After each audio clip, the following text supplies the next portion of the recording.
Most of us are living in a blur.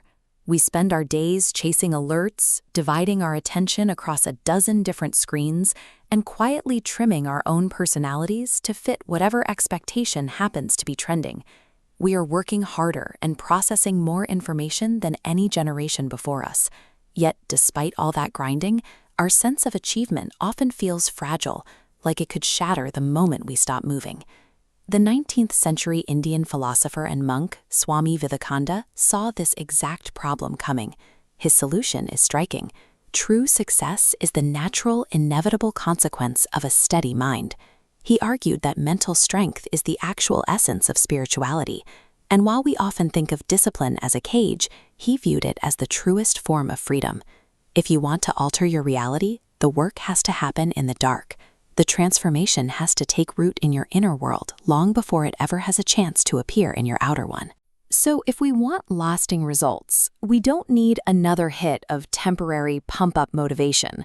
We need a complete psychological recalibration to finally stop chasing the world's applause. That recalibration starts by looking at a deeply destructive habit, the tendency to shrink ourselves. Every time we sand down our rough edges, or hide our true opinions to make other people comfortable, we actively damage our own potential. Vivekananda taught that the moment you imitate someone else, you destroy your individuality. You have a baseline responsibility to stand unapologetically in your own truth. He called this foundation strength, not physical power, but the emotional steadiness required to hold your ground when life thunders. Right next to that strength sits faith.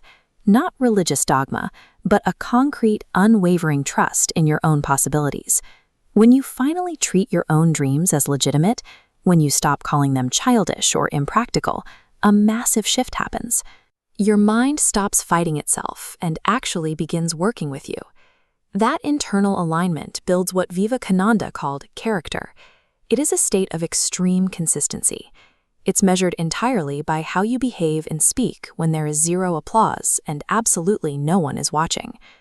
When you stack those three elements, individuality, self-faith, and character, you construct an internal architecture, and that architecture is capable of carrying massive responsibility without cracking under the weight. Once that internal floor is solid, you can turn your attention outward. And here, Vivekananda directly challenges our modern obsession with multitasking and spreading ourselves thin. His instruction is strict. Take up one idea. Make it your life, and force every nerve and muscle to work for it, ignoring everything else. This cures analysis paralysis. We stand around, weighing our options, waiting for the perfect plan. But clarity is never born from waiting. Clarity is born strictly from movement. You have to start walking. Even sloppy, imperfect action generates the forward momentum you actually need to figure things out. This makes fearlessness a rigid daily practice of actively choosing action over the urge to hesitate. Every single time you choose expression over silence, you are literally training your brain. You are teaching your own psychology to stop shrinking away from friction. Keep up that relentless forward motion and your perspective shifts. Slowly, massive, intimidating goals stop looking like an unscalable mountain and start feeling like a totally manageable path. By combining that laser focus with relentless, imperfect action, we destroy the trap of overthinking entirely. We force our internal intentions out into physical reality. But speed and ambition create friction. The critical question is how we sustain this momentum without burning out or collapsing under pressure. Vivekananda plays to service as the ultimate stabilizer. Benefiting something larger than your ego purifies your ambition, making your drive resilient. By growing deep roots into a broader purpose, you expand your surface area. High-quality opportunities naturally begin to gravitate toward you. This allows you to deploy real patience. You show up to do the daily work while deliberately stripping away the scent of desperation. Without ego or desperation, your effort transforms into something completely sustainable. You do the work, and you let life open its doors in its own rhythm. A mind recalibrated this way looks completely different from the chaotic baseline we started with. It is no longer fragmented or anxious. It operates with a quiet, almost terrifying clarity. In this state, success reveals itself as a constant, natural unfolding of your daily reality, far removed from the stress of a finish line.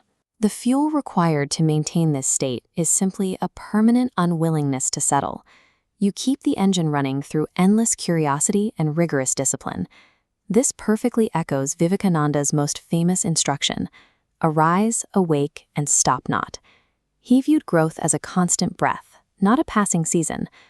So build out your internal architecture, cultivate your mental strength, stand firmly in your own truth, and watch as success becomes the entirely inevitable consequence of who you are.